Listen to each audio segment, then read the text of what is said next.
It occurred to me that it would be perhaps helpful if I shared with you the way that Abdul-Baha answered a question. The question put to him was that all of us, according to what Abdul-Baha had said in his prayers, we are all created from the same stock. We are all human beings and we are created by Him. And therefore, why is it that certain people, because they have better opportunities than others, for example, they are rich, they are born rich, they have facilities and opportunities for development, for better education, so they have possibilities for advancement, for services, and so on. Whereas others who are born in, let us say, undeveloped countries economically, or where facilities are not existent, that they don't have the opportunities that the first group has. And as a result, they are not able to accomplish much in this world. They accomplish less. And now how is this in the next world? Because of those opportunities that seem to be just by chance, how is it that in the next world, what happens? You know, it's a very, very interesting question. Abdul-Baha's answer was like this, and I want you to follow his analogy. He says, think of a frame, a loom, where carpets or pieces of cloth are being woven. There are vertical lines, vertical threads, and vertical threads and horizontal threads. Now, the threads, the quality of the thread are not always the same. Some may be straw, some may be cloth, cotton, poor cotton, some may be fine cotton, some may be wool, some may be silk. So the opportunities are different. Possibilities are different. Right. Then he said that he knows what he has given. He knows that to this person he has only given very rough cloth, and to the other person he has given silken thread. What he is interested in is the design, what we do with our threads, the design that we weave into this piece of material. That's what he is interested in. Roya Khanam used to say that once she went to the British Museum and she saw that in one corner of the museum there was a beautiful piece of cloth, but when she came closer to it, it's very rough cloth. But the design was beautiful, so beautiful that the British Museum had chosen a corner and put lights on this piece of cloth so that people would see how beautiful this design is. It was the work of some Indian tribeswomen somewhere in the Western Hemisphere. So that's what God is interested in. He knows what He has given us, but He says, what is your design? Now, a rough cotton piece of cloth may have a very beautiful design, but a silken piece of cloth may have a very ugly design. The fact that He has given these opportunities is not the deciding factor in the next world. In the next world, what counts is what the design is and how the design is. And that is our choice. It is our willpower, our choices, our decisions in life. I thought this helped me a great deal to understand. Of course, if it is a piece of cloth and if the design is beautiful, so much the better, obviously. please share your experiences as a pioneer in Africa. Well, it's impossible for me to say everything, but it just shows you how it is important to simplify things rather than complicate them. It was in the early years when we were teaching in the villages, and we didn't have any Baha'i center or anything. We used to teach under trees, mavulu trees, big, tall trees, and so on. So the people would gather, and whoever was the pioneer would stand up and talk, and the translator was there. So I happened to be the speaker at that time, on this particular occasion. And I was introducing the principles of the faith. And then I said this sentence: since God is one, and mankind in this world is one, and since truth is one, religion must be one. That was my sentence. Everybody now is listening, waiting for the translator. And the translator was a very intelligent, he had already become a Baha'i, and he was a very intelligent young man. He was the cousin of Mr. Olinga. And he came close to me and he said, they called me there Mr. Ali. So he said, Mr. Ali, if I translate this, they will not understand it. Do you mind if I do it our way so that they understand it better? I said, please go ahead. So everybody is watching what's happening between this white man and his translator, So finally, he speaks. He said, our friend is asking you a number of questions. He wants to know what your answer is. And he wants you to hear what you answer. He said, he wants to know, in your opinion, how many gods there is in the world. Is there one God? Are there two gods? Or are there three gods? Everybody said, one, in chorus. His second question is that this world in which we live, and the people in which we are all over the world, are we one people? Are we two people? Are we three people? Everybody said, one. So far, so good. Then he said, he has a third question. He wants to know if truth is one thing, or it can be two things and three things. He said, no, one, everybody said. He says, now he has the last question. He wants to know, now that God is one, now that humanity is one, now that truth is one, in your opinion, religion should be one, two, or three? Everybody said, one. It was clear. If he had translated what I had said, it would have been just nothing.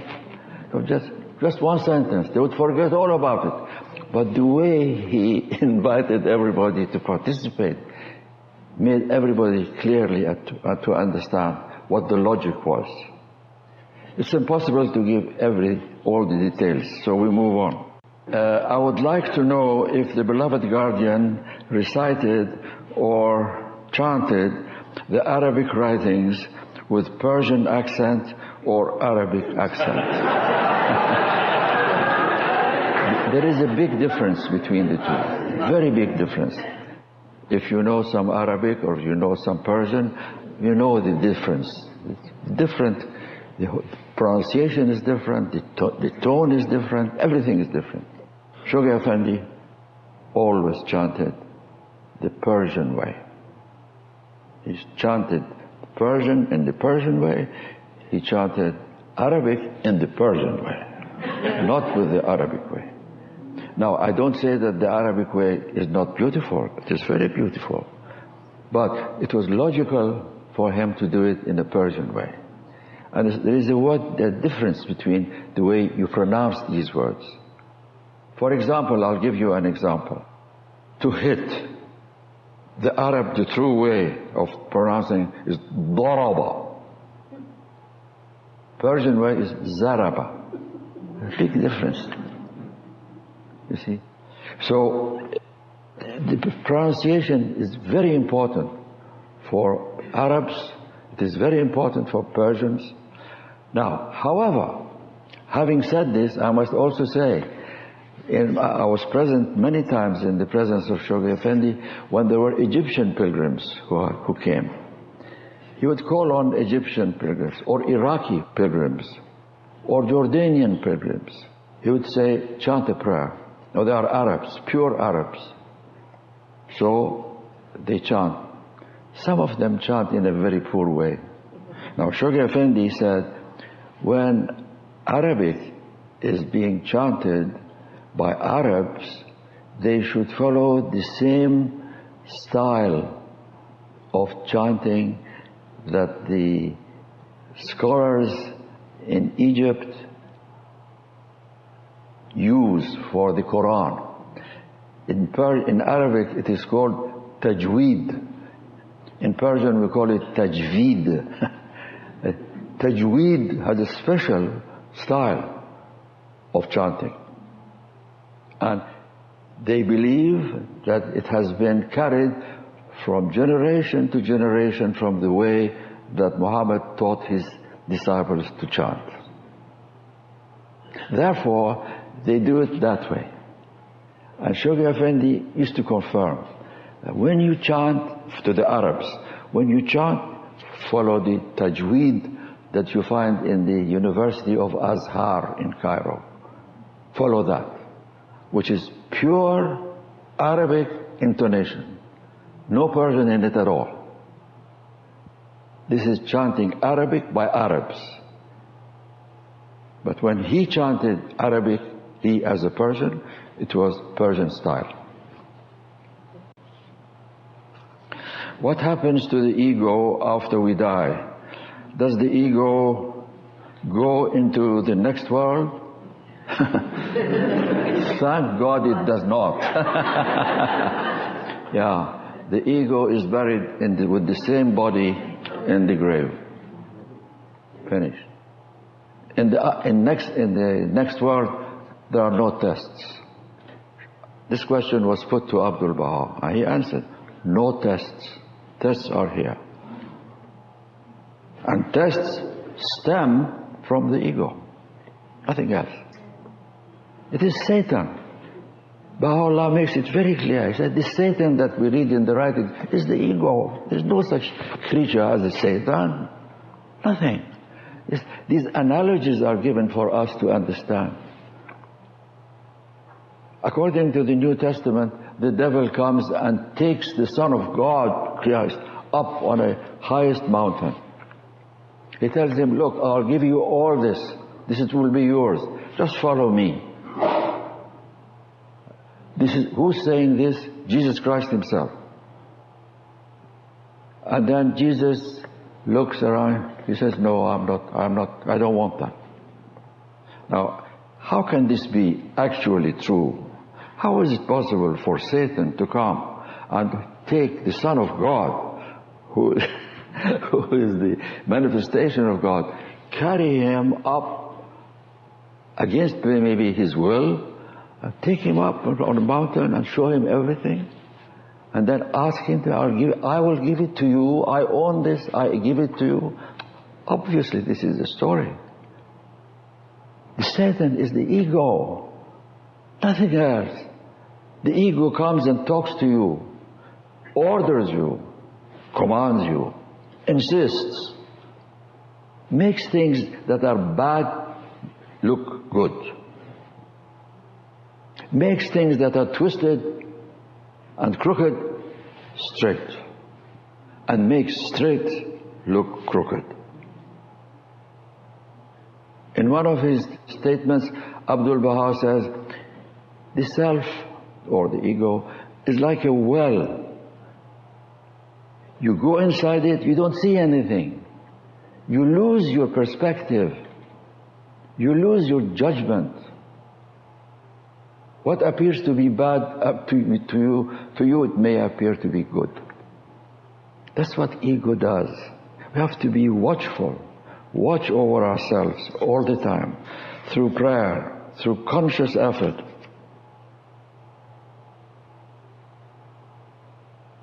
When I was on pilgrimage, we had just received in Kampala a cable from Shoghi Effendi in answer to a cable that the NSA had sent to Shoghi Effendi. It was the practice of that National Assembly of Central and East Africa not to wait for minutes to be sent to the beloved guardian, because it would take time to type, to have it double-checked and approved and so on. It would be about at least 3 weeks, and by the time it's posted, it will be 4 weeks. So in order to keep him au courant of what was happening currently, so it was the practice of the NSA to send a cable to Shoghi Effendi. The main decisions over the weekend of the National Assembly. This. That particular meeting, message went. The answer came immediately.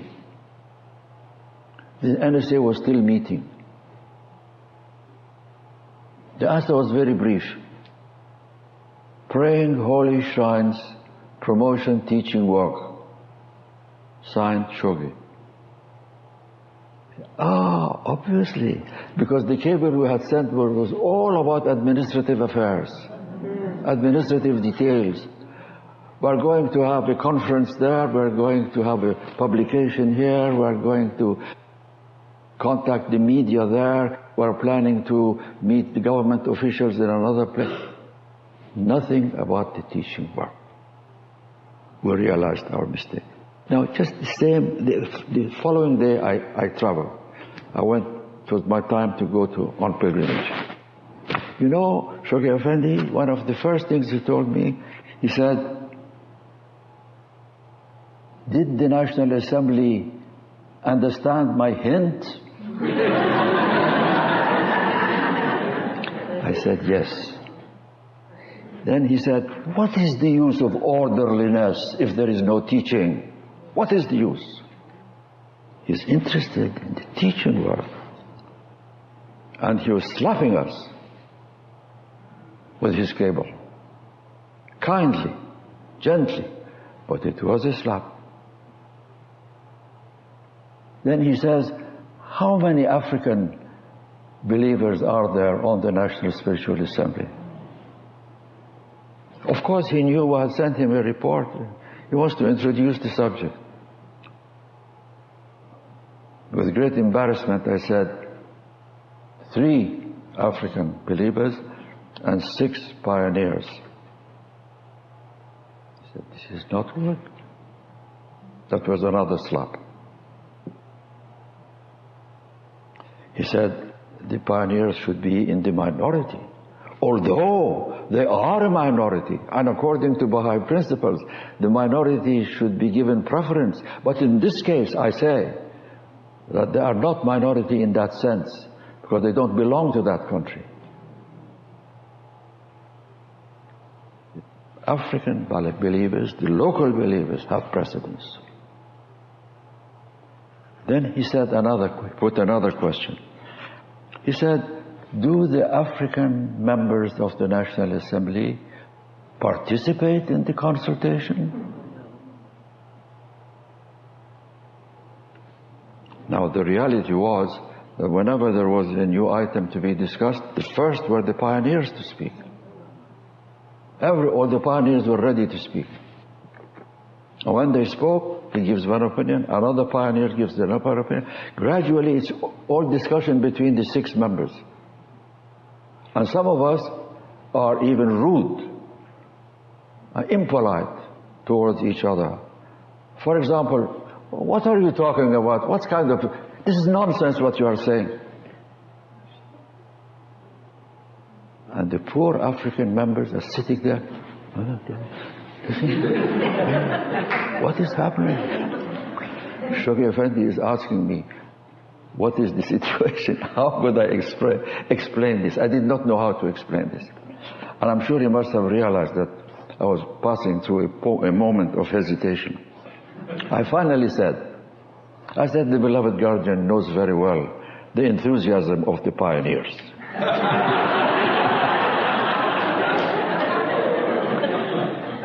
He said, this is not good. He said, what the chairman should do is first to call on the African members to speak and not allow the others to speak. After they have expressed their opinion, then the pioneers could have their chance to speak. As it was, they were totally silent.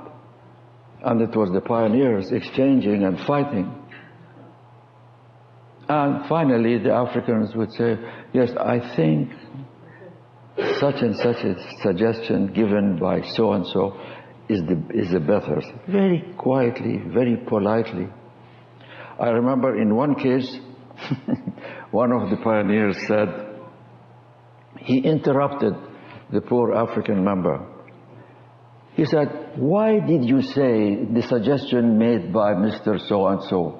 He did not make this suggestion, I made the suggestion. You should have mentioned my name. Wow. Look at the ego. It's terrible. Now, I didn't say any of these things to show you offended. I said that sentence, that's all. Then he said, no. And then he told me how it should be. So all these things, yeah. Then finally he said, the National Assembly received, I suppose, the design of the temple of Kampala that I sent to them. I said, yes. He didn't say, did the National Assembly like the design? He said, did the African members of the National Assembly like the design? Why is it that God chooses certain people to become Baha'is and believe in Him? Of course, we have statements to that effect that God chooses. Many are called, but few are chosen. Why does God choose? Why isn't He for everybody? The answer is very clear. A teacher has a class. He has 20 students. He's a very good teacher. He loves all the students equally. He wants all of them to pass because he loves them all. But he knows that X, Y, and Z will not be able to pass. They will fail in the exam. He knows because their work during the year makes it very clear. And he equally knows that another 2 or 3 are going to shine and do their work and their year with high distinction. He knows that too. But is he the cause that some are failing and some are doing well or some are doing even better and very well? No. The students themselves have decided. Not he. He wants all of them. God is waiting for all humanity to become Baha'is. But He knows that there is very few who are truly receptive. The others are swamped in materialism. They have become blind. They don't feel. They are like stones instead of being like sponges. They are like rocks. They have become a part of the mineral world instead of being part of the human world. He knows that. So, the responsibility is the individual, but the knowledge of God does not cause them to fail. The election, Shoghi Effendi is quoted, the election of the International House of Justice and its establishment in the Holy Land, the spiritual and administrative center of the Baha'i world, together with the formation of its auxiliary branches and subsidiary institutions. Question: I assume that the national and local assemblies are the subsidiary institutions of the House of Justice. What are its auxiliary branches? My dear friend, you are free to think that way. God bless you. But when I read this, I understand it in a different way. I think the auxiliary branches are national assemblies and local spiritual assemblies. They are branches. out in the world. The subsidiary institutions refer to the buildings around the ark. Those are the subsidiary institutions of the Universal House of Justice. And its branches are national assemblies and local assemblies. This is my personal opinion. My dear friend, you are free to think this way as you like. Shoghi Effendi wrote, and as the Baha'i faith permeates the masses of the people of East and West, and its truth is embraced by the majority of the peoples of a number of the sovereign states of the world, will the Universal House of Justice attain the plenitude of its power and exercise as the supreme organ of the Baha'i Commonwealth all the rights, the duties and responsibilities incumbent upon the world's future superstate. Question: why does the House attain the plenitude of its power when the Baha'is are in a majority of only a number of the world's nations, instead of when the Baha'is constitute a majority of all the nations of the world? I fully appreciate the question, and I believe I understand it. You see, when Shoghi Effendi was writing to the West, he only refers to two types of peace: the lesser peace and the most great peace. But this is to simplify things. He is giving us the beginning and the end.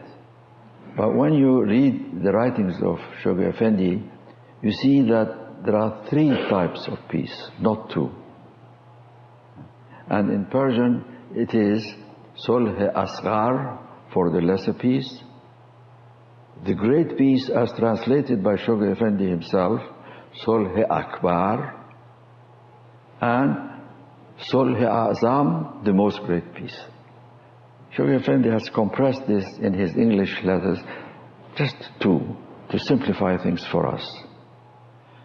Now, as I said, the middle one is Sulh-e-Akbar. Yeah?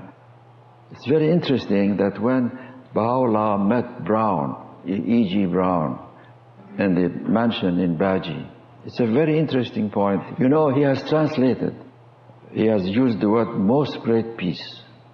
And in the translations that we have received and are published, unfortunately, the most great peace mentioned by Brown in his translation of what Baha'u'llah said, we have put it Sulh-e-Azam, which is the term used for the most great peace in the writings of Shoghi Effendi. But the notes of Brown when he was in the presence of Baha'u'llah have been found. And he has written in his own handwriting. He has not written everything that Baha'u'llah has. He's jotted down certain basic points. When it comes to this most great peace, it is Sulh-e-Akbar, not Sulh-e-Azam.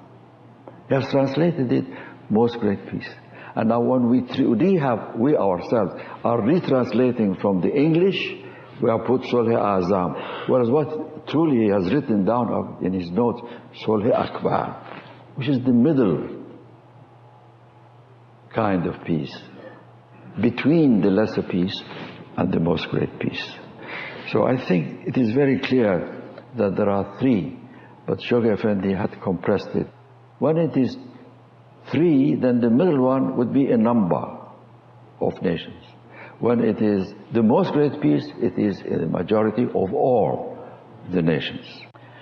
The Bab frequently said, everything in between heaven and earth.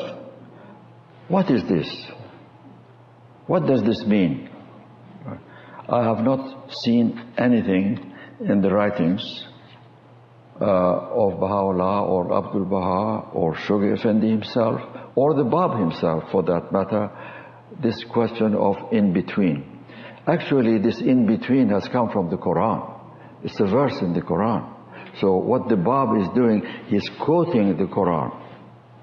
Now, so there is nothing authentic. But if you want me to offer you my humble opinion, of course I will. But it does not mean it's correct. It means that it is Ali's opinion. Finita la musica. So I think all these terms are analogies. They are metaphors. They are not the real solid thing. Heaven, when he speaks about heaven and earth, yeah, that's right. When he speaks about heaven and earth, it's an analogy. Heaven and earth, and it's between them. This is an example. The earth is round, its atmosphere, anything above it is up and down and everywhere. How can there be something in between, from down and from up? This means something. Now, what I understand is this, that the earth refers to the world of creation. All of us, all the population of the world. That's the world of creation. Heaven is the heaven of religion, as Baha'u'llah says in the Kitab-i-Iqan. It's the heaven of divine revelation. So between divine revelation, Baha'u'llah, Christ, Muhammad, Moses, Buddha, etc. Between the divine revelation and us, there is something in between. That's the covenant. I believe it means the covenant, nothing else. It refers, in Baha'i terminology, it refers to Abdul-Baha, center of the covenant. It refers to Shoghi Effendi as the authority to whom all must turn, the sign of God. And it refers to the universal house of justice, again, the authority to whom all must turn. There is a difference in the terms that are used in the writings. There is the word inspiration and revelation. In those of you who speak Persian and Arabic, it's the difference between ilham, or in Persian ilham, and revelation wahy, or Persian vahy. Vahy is heaven. The earth is us. Between us is ilham, inspiration. The founder of the faith, his successors, his lawful, authorized, authoritative successors in authority, not in rank, in authority. And the human world, we, the community. So I think that is my understanding of these terms. I would like also to share with you, before we plunge into the questions, something I remembered about my uncle. My maternal uncle was a lover of the cause, if I may put it that way. And he had seen Baha'u'llah. He had been in the presence of Baha'u'llah. He had, of course, been in the presence of Abdul-Baha, as well as Shoghi Effendi. And he died in the Holy Land and is buried in the Baha'i cemetery in Haifa. This dear uncle of mine told me this little story that I would like to share with you. He said, as I have already told you, that every day the Abdul-Baha met with the local friends and the pilgrims in the Biruni of the house of Abdullah Pasha. I think I made reference to that. Then he said one day the regular program was carried out. After it was all over, Abdul-Baha did not stand up to leave the meeting. He remained seated. And he had his eyes closed. And he said, those of us who were in the room were wondering, why isn't he leaving the room? Because obviously the prayers, the readings, his own message to the friends, this was all over. And it was the natural time for him to stand up and leave the room. And so everybody was surprised. There was silence, of course, and everybody wondering what's happening. After a while, he opened his eyes and addressed the friends. He said one sentence and left the room. And everybody, of course, dispersed after that. And the sentence was this, as best as he could recall it. He says, whatever has happened in the world and whatever will happen in the world, the friends should be well assured that such developments have all been happening and they will happen in the future in accordance with the will, the all-pervasive, the all-compelling will of Baha'u'llah. And the purpose of all these developments that are occurring in the world today is one thing, and that is the triumph of the cause of Baha'u'llah. And they stood up and left the room. Of course, it was very dramatic, and it sunk into the hearts of all those who were attending. So you see, my point is that later Shoghi Effendi taught us a new word. He used the word major plan of Baha'u'llah. He referred to the minor plan and to the major plan. Abdul-Baha was referring to the major plan of Baha'u'llah for the whole planet. I thought I would to share with you this experience. Now we come to the questions. I hope there will be time for all the questions. I'll try my best. And you have to excuse me if I'm brief on some of the questions. There are a lot of questions here. How do we obtain the ability to focus during meditation? It is difficult, but don't be easily discouraged. If you want to have complete 100% focus of your mind and your heart when a prayer is read by you or by others, I don't know, I think it's almost impossible. So don't be easily discouraged.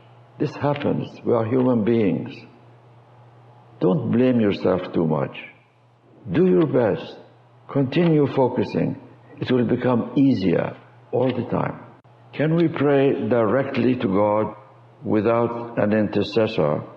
Yeah. Shoghi Effendi has written that it is, if you want to pray to God directly, go ahead and pray to God directly. It's a letter from Shoghi Effendi. Now, but there is something that I have to share with you. You must have heard about it before, undoubtedly. It's about Mr. Maxwell. Mr. and Mrs. Maxwell were in the presence of Abdul-Baha. They came together in the year 1909. And at dinner, they were the only two pilgrims.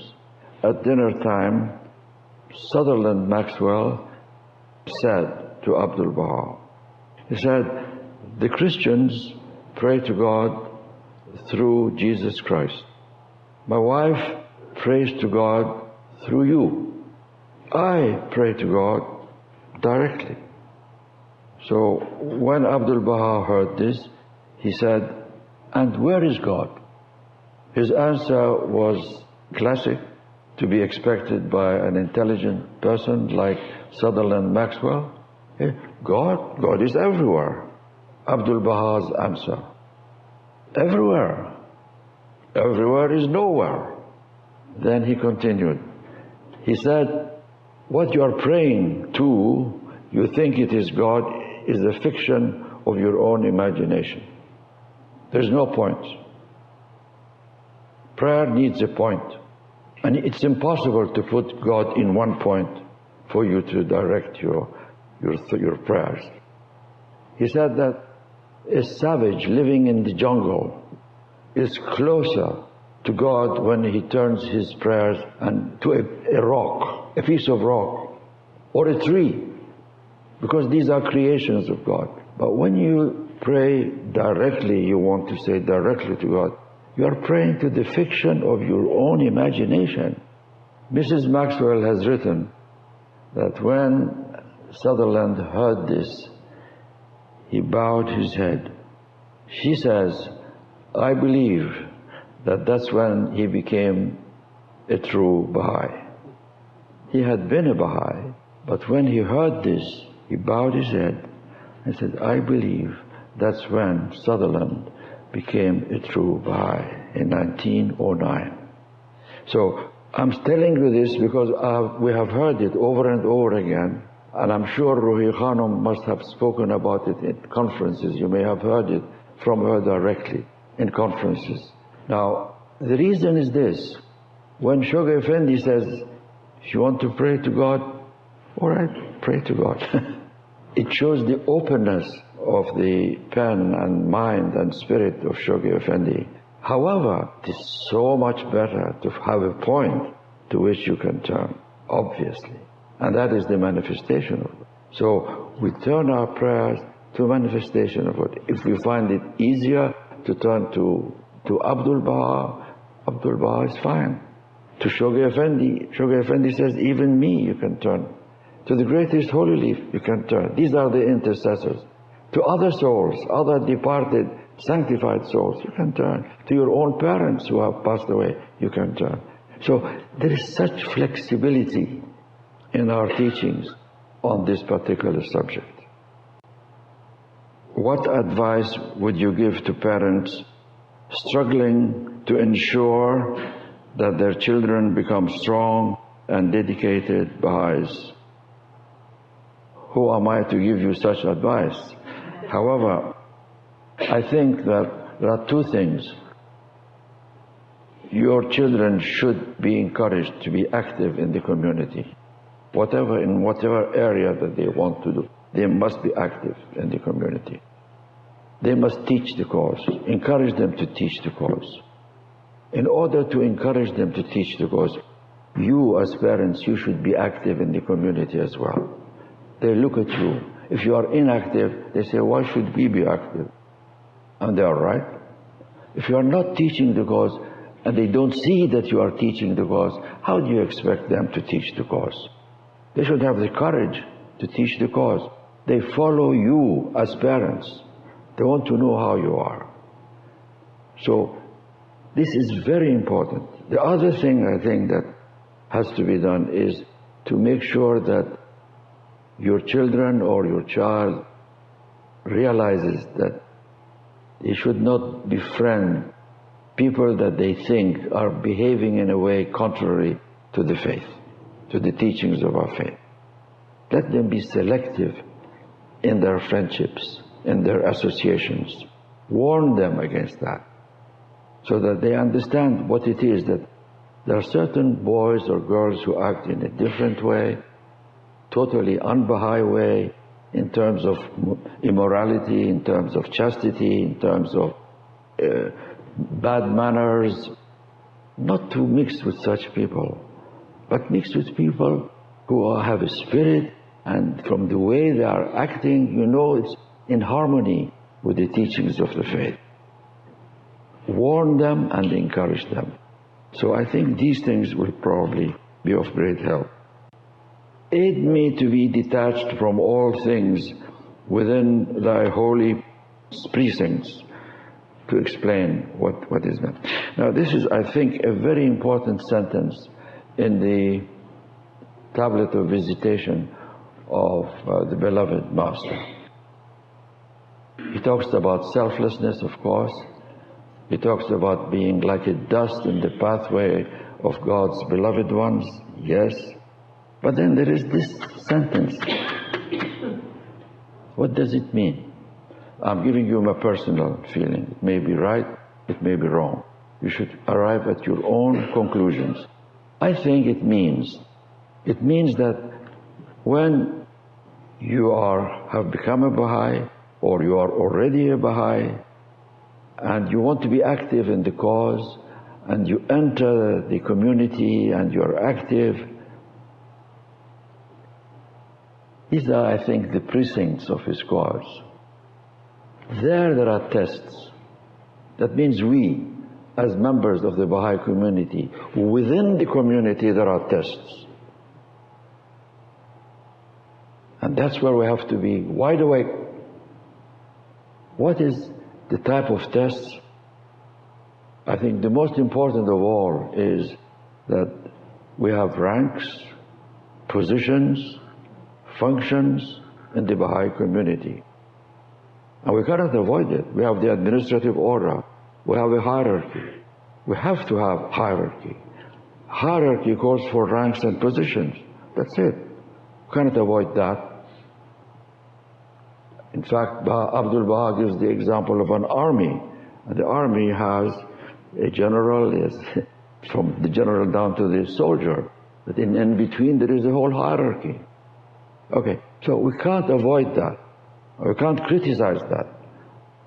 But the question is that the ego within me says, oh, how wonderful, I want to be higher up, higher up, higher up. I was yesterday with the children. During the question period, someone raised, one of the child, he must have been about 7 or 8 years old. He said, what shall I do? I want to become a member of the Universal House of Justice. Tell us what. Now, within the holy precincts, there is this test. A person wants to be a member of the Universal House of Justice. And he's asking advice from this humble one, what shall I do? As a child. So the test is there, even for the child, is there.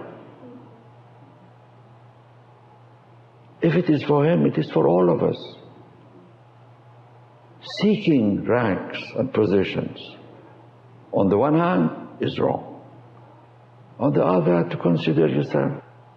If I am elected or I'm appointed, okay, I'll try my best. It's not my purpose. My purpose is something else. My purpose is that He is pleased with me. Not that I am being given a position or rank. No.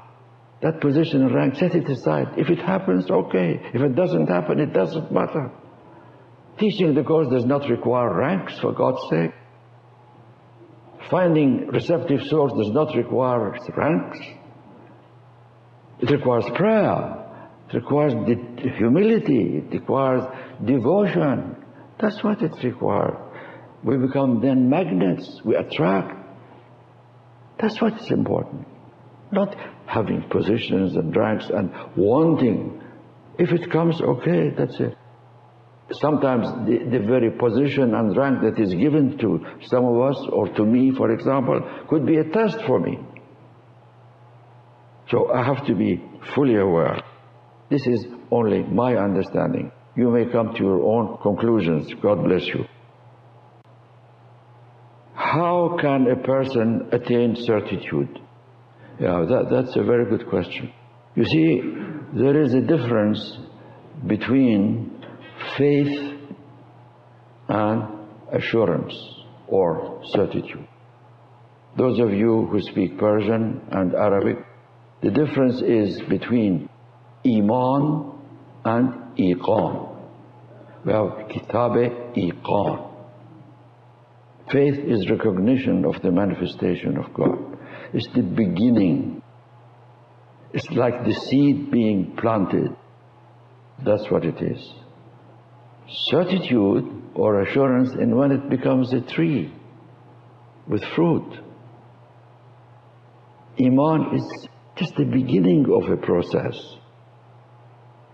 Iqan is the primary purpose of our lives, is to attain certitude. Now, how to attain certitude depends on every one of us. You may attain certitude through your own efforts. You may attain certitude through a dream. That God loves you and you love Him, and He comes to you in a dream and gives you something, says something, you get an experience. You don't need anybody to tell you anything. You immediately, in less than 24 hours, you have the certitude, because you have had this particular dream. We are all different. But the aim should be to develop my faith and allow it to become assurance or certitude. That is my journey. Not to be satisfied that I am a Baha'i, I know that I am a Baha'i. Actually, I'm proud that I am a Baha'i. This is not enough. I have registered that I am a Baha'i, yes. I love Baha'u'llah, of course.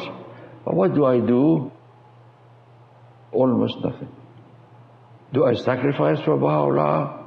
Why should I? After all, I have become a Baha'i. I am saved. No, you are not saved. The first paragraph of the Kitab-i-Iqan says, you are not saved. You are saved only if you live the Baha'i life, plus your recognition. Therefore, the journey is service. The journey is teaching the cause, serving the cause, participating in Baha'i activities continuously. That's the regular path we all have to tread.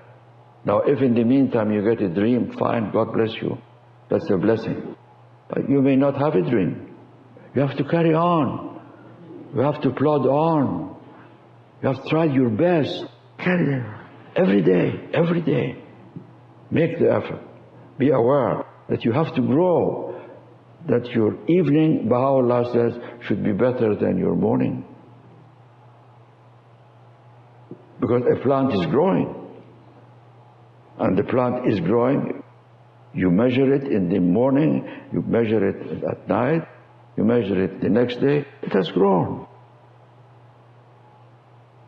So I think that is the thing we have to be aware, that the majority of humanity must make their efforts every day. And it should be done selflessly, not selfishly, selflessly. For His sake, not for my own personal sake, for His sake. He is pleased, that's it. He knows, it's enough. He sees, it's enough. That's all. When service is done in this spirit, then we grow. Then faith becomes certitude. When will the lesser peace come? You see, they think I'm a prophet, as I told the greatest audience. When will the lesser peace come? And what is the connection to the year 2000? What are the signs of the lesser peace? Yeah. Okay, this is a very good question, basically. I think I mentioned to you yesterday that in the writings of Baha'u'llah, we have three pieces. The lesser peace, the great peace as translated by Shoghi Effendi, and the most great peace. The lesser peace is the political peace, nothing to do with the faith as such, although propelled by the forces released by the revelation of Baha'u'llah, of course, but it's not a Baha'i peace. It is a political peace. It is a point of maturation of the human race, to realize that they cannot go on having war.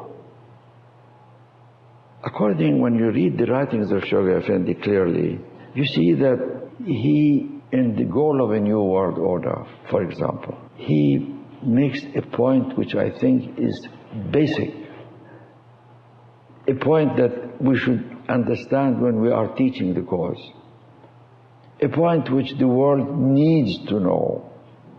And alas, it has not reached that stage yet.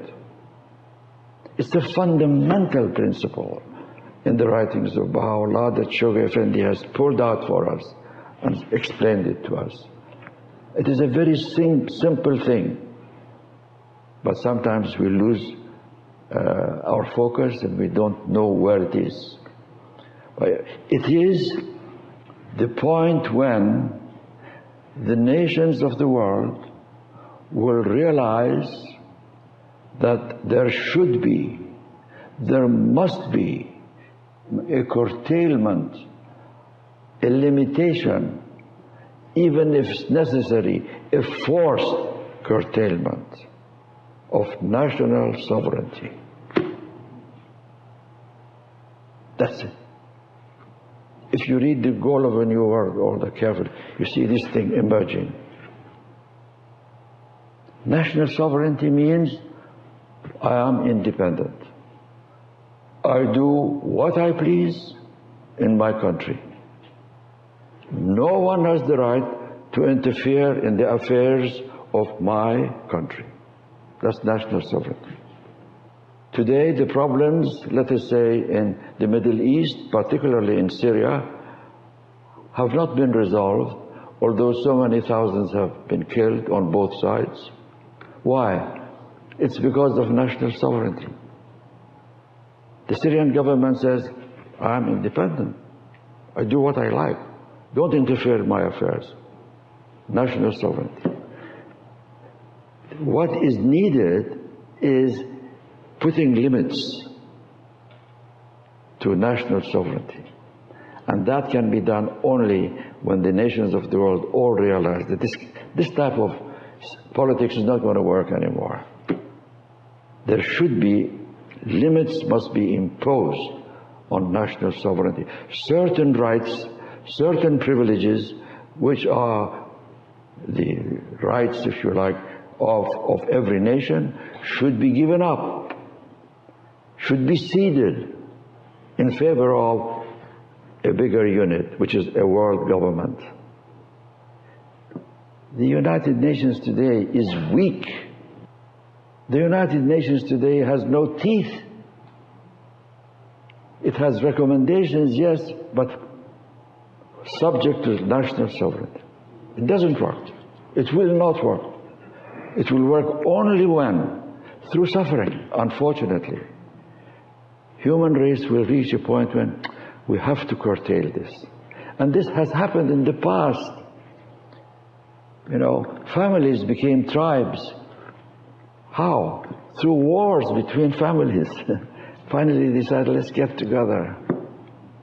Tribes fought with each other, with one another. Why? Because they wanted to preserve their national or tribal sovereignty. Curtailed that, they had city-state. All kinds mixed together within the city. Cities begin to have wars. And the only way for us to stop our wars is to have a nation, which is a combination, a unity or a union, if you like, of all the various city-states within that particular area, which becomes an independent nation. Now, a similar thing must happen here when we want to move higher up to world government. Not national government, not city-state government, not tribal government, but world government. As in the past there has been this curtailment, this should continue. This is what is basically the message of Baha'u'llah concerning the conditions of the world. If we reread and re-study the goal of a new world order, this thing would become very clear. So when this point happens, that is the lesser peace.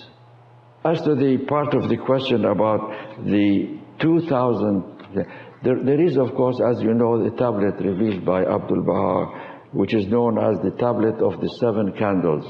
Now, one of the candles of unity is the unity of nations.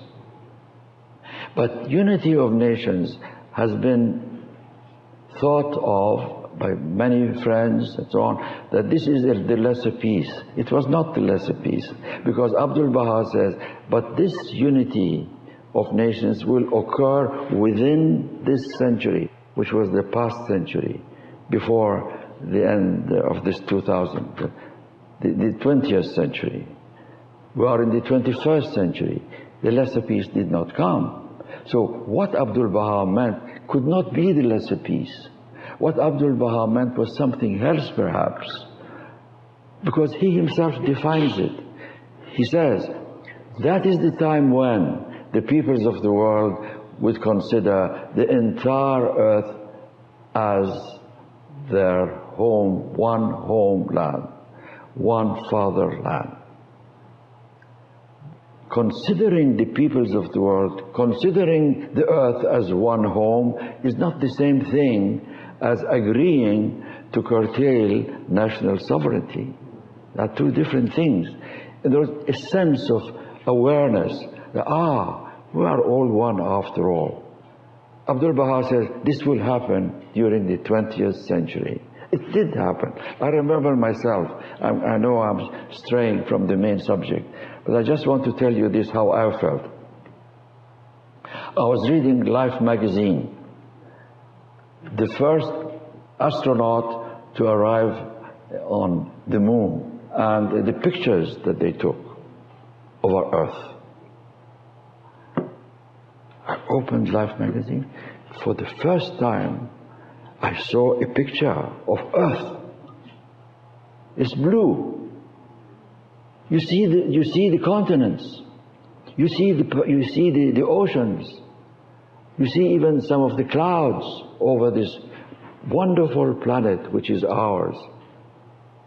I said to myself, wow, when this picture was taken, I was on that planet. I started looking. Can I find I was, of course, at the time in the Middle East. Can I find the Middle East on this picture? Can I find Israel on this picture? Of course, it was impossible. But I knew roughly where I would be in this picture. The planet became my home. I realized that this is my home. This is for all of us. We live all together. This awareness maybe did not exist. Of course, we would go to school and they would draw for us on the blackboard a circle. They say, this is the Earth. But it's a drawing. It's a sketch. This is the moon. These are the other planets. Okay, this is the solar system. It's all drawings. For the first time, I see a picture of the planet in color. That, believe me, made a major change in my life. I really understood that, I am a citizen of the world. This earth belongs to me and I belong to it. I think maybe this is what Abdul-Baha meant, that during that century, things like this will happen, which will enable humanity to realize that this earth is one home. What did your father do as a part of the retinue of Abdul-Baha? This has always been a question mark in my mind. We don't know. But I'll just tell you the historical fact. The historical fact is something like this, that Abdul-Baha left Iran with 2 secretaries. Later, both secretaries became covenant breakers. Dr. Farid and Ahmad Sohrab. He had 2 secretaries. Then he had his chronicler, his historian, that was Mr. Mahmoud Zarqani. Then he had Said Astullah Qawmi. You have seen his picture. He's rather short and he has a white beard. And he had an excellent handwriting. And sometimes Abdul-Baha used him for him to dictate tablets. Instead of writing them himself, he would dictate it to Said Astullah Qawmi because he had a lovely handwriting. And of course, he also knew he was a very good cook. And whenever Abdul-Baha was alone, he would help through cooking and things. That was it. There were 4. That was all. But at the same time, he instructed 2 individuals. One is Baha'u'llah in Tehran. Another, this Mirza Alí Nakhjavani in Baku. At the same time, he instructed them, travel to New York directly and meet me in New York. I'll be there. These 2 people did not know why they were being instructed by Abdul-Baha to go. They did not know. It was the instruction of Abdul-Baha. Okay, no problem. So they left. And they met Abdul-Baha and joined his retinue. That was all. Abdul-Baha had his own wisdom. We can sit down and now guess why he did this and why he did that. For example, in the case of Baha'u'llah Barqa, he was the son of the famous martyr, Ali Muhammad Barqa, the wonderful martyr, with his son, Ruhullah. And this Baha'u'llah Barqa is the brother of Ruhullah Barqa, who was martyred with his son. It was an excellent situation for Abdul-Baha to speak about martyrdom. And here is this Waliullah Khan, who is a member of that family. Wonderful. Now, this is a guess only. We don't know. Mirza Ali Nakhjavani, he comes from where Azerbaijan, that part of Azerbaijan was part of Russia. Whenever you look at the pictures, the extracts from the list of passengers, you see my father's name, country, Russia. It doesn't say Azerbaijan or anything, because it was part of Russia. So he was, and he spoke excellent Russian. And so it showed the spread of the cause. It has reached Russia. And you see talks given by Abdul-Baha. Here we are sitting, Baha'is from Persia, Baha'is from Europe, from England, from Germany, all of us together, Baha'is from Russia, from the Caucasus. The Caucasus, that was Azerbaijan. So maybe he was thinking of the spread of the Caucasus. We don't know. He never said it. I have not seen anything. Also, I think there is another point which I would like to just throw this as a possibility. And this was mentioned to me. I think it was our very dear Mrs. Iran Muhajir who taught me this, brought this to my attention. That maybe because these two were firm believers in the covenant, he wanted his retinue to have strong believers, to watch over everything what could be done by especially those two, the two secretaries. Maybe this was another possibility. So we can think about it. Maybe we can find other reasons, but there is nothing that I have seen in writing from the pen of Abdul-Baha on this subject. This one is, will you please share a few words on creating true unity in our communities, as well as our services, institutions, for example, a spiritual assembly. What practical ways do you suggest? As you know, unity is a basic teaching of our faith. I'm giving you my personal opinion, maybe through experience, maybe through meditation, thinking, but primarily through reading the writings. I'm telling you. Abdul-Baha says, when you look at others, look at their strong points. When you look at yourself, look at your weak points. I'm using my own words. I think when we look at others and see their strong points, he even says, if one has even one strong point and 10 weak points, look at that one and forget the others. Do we forget the others? We blow it up. We even go as far as not only not concealing it, we will broadcast it. It becomes gossip. These are the things that cause disunity. We have to look at the good qualities of others, praise even others, encourage others for their good qualities. That brings unity. But if we broadcast and we only look at the bad points of others, it's not going to work. And we have to be, as we have discussed it so many times here, about forgiving, forgetting. Let bygones to be bygones. We look at the good side of people. That creates love. That creates unity. I would like to thank this dear friend of ours who chanted for us, sang for us, Ya Baha'u'llah, Ya Aliyul. Apart from the fact that he had a beautiful voice, and the song itself is of course most beautiful, as you noticed, we heard every single syllable.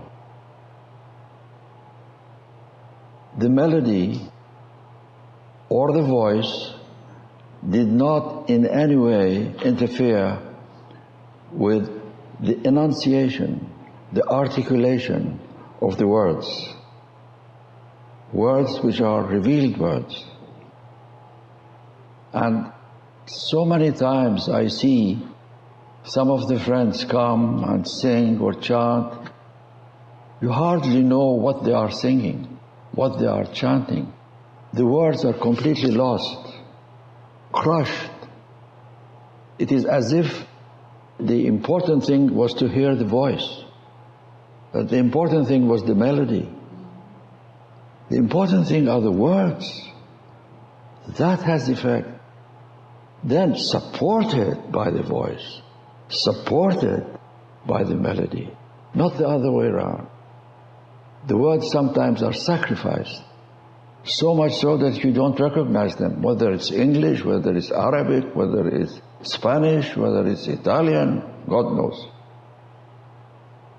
I would like to express once again my deep gratitude. It was beautiful, very beautiful.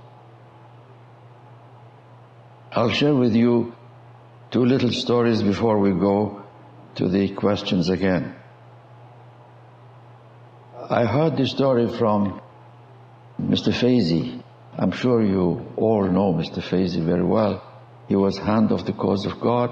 He told me that once he was traveling in the villages in Iran, and he said that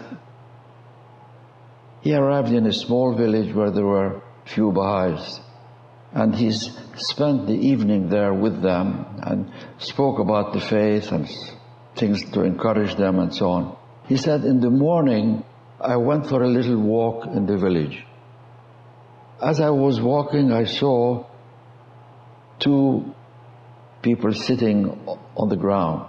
And I recognized them. They were at the meeting the night before. They were Baha'is. But they were sitting on the ground, and one of them was an elderly gentleman, and the other one was a youth.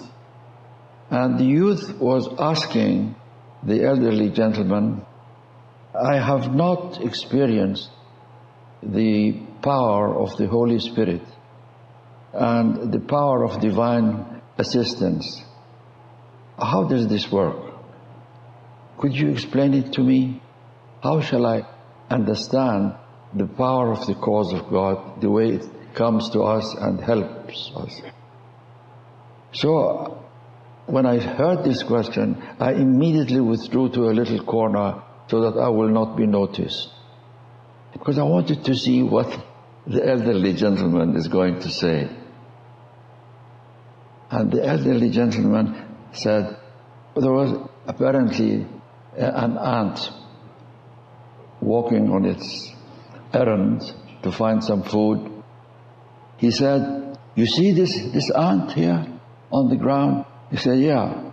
He said, supposing you tell this ant, go to Tehran, will it be able to go?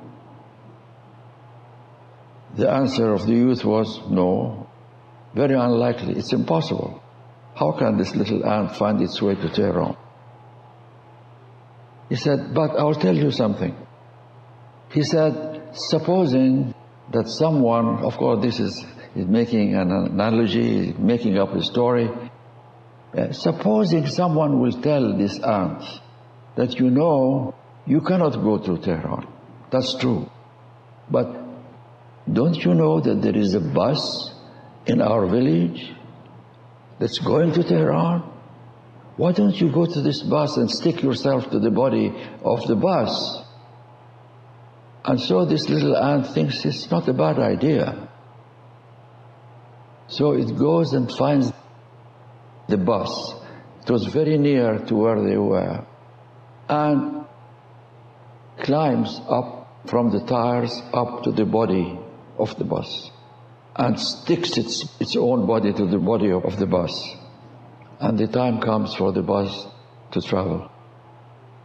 There is a lot of noise, there is a lot of wind, then there is a lot of dust as the bus is moving. Then there was a lot of rain and a storm, and the ant continued to stick itself to the bus. He said, do you know what happened? The bus reached Tehran, and the ant reached Tehran. And the ant found its way out from the body of the bus and came to the ground, and it was in Tehran. Now, he gave this example, and Mr. Faizi was so thrilled to hear this. And he said that, he finally said, my dear friend, if you want to experience the power of the cause, stick to the cause. Stick to the body of the cause. Don't give up. There may be tests, there may be winds, there may be anything. Hold on. Be firm, steadfast, and the bus will take you. And the bus will take you to victories. It will take you to triumphs, to miracles will happen, because you'll see you finally reach your destination and you'll experience this power. I thought to share with you this little story. I have also another little story about Janab Furutan, the hand of the cause of God. Now, I was present at that time at this particular meeting. A letter had come from Shoghi Effendi about the greatness of the cause and the triumph of the cause in the future. It's all in Persian.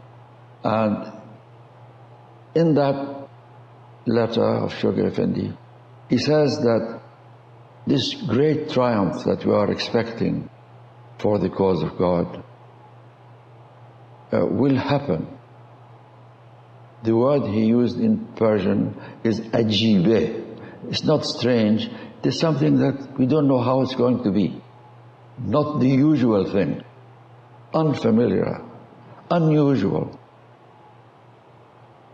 Unusual. The other thing is, it will happen suddenly. These methods will work suddenly. And yet another quality that he mentions is unexpected. And it will be unexpected. The Persian word that he used in that particular letter of Shoghi Effendi was غَيْرَ مُتَرَقِّبِ, unexpected. And this will happen.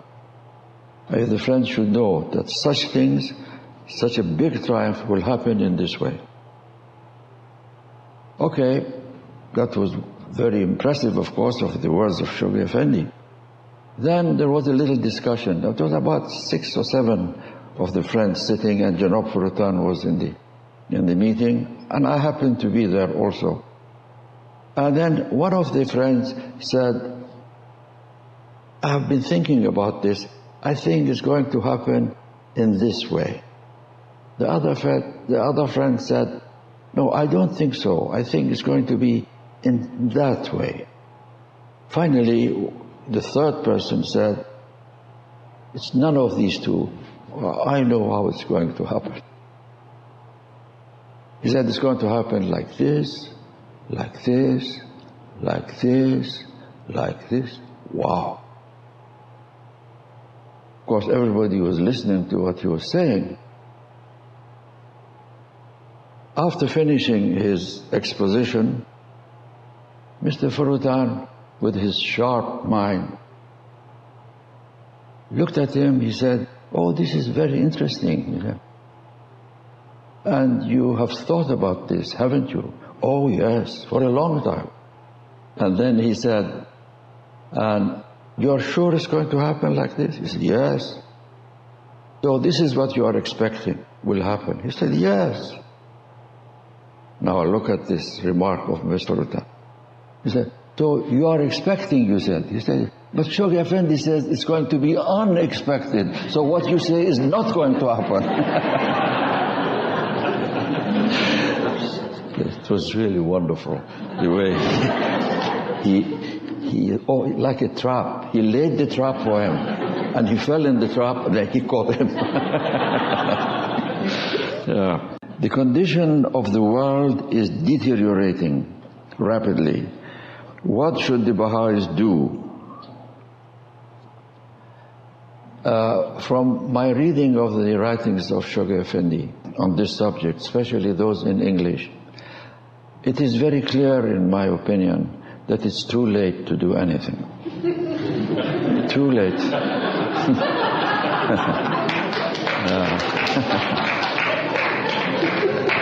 This is a process of disintegration, and it's on, it's going on. The people of the world did not accept Baha'u'llah, except for a handful, except for the group, the small number of believers compared to the population of the earth, the people of the earth. So, as a result, there has been a process of disintegration, internal disintegration. And this is going to go on. While this is going on, we have our own process of integration, which is, of course, the teaching of the cause and the growth of the cause of God and so on. So this disintegration is going to come to a climax. There is no question about that. A major climax. And it has had different stages, and is arriving at this final stage. What we have to do is to teach the cause, my dear friends.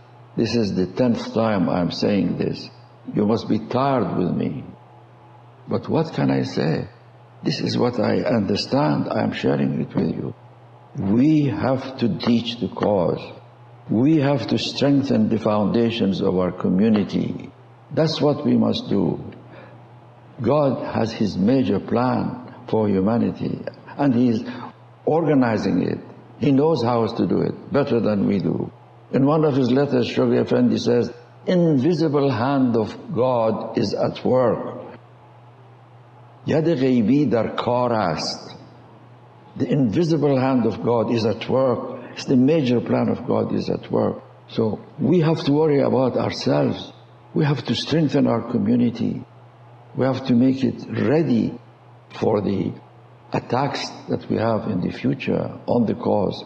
Today we don't have attacks maybe as serious, as very serious in any way. Why? Because we are a small minority compared to the population of the world.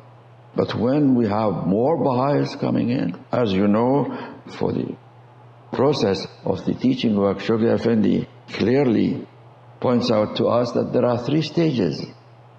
First is individual conversion, and we are still in the stage of individual conversion.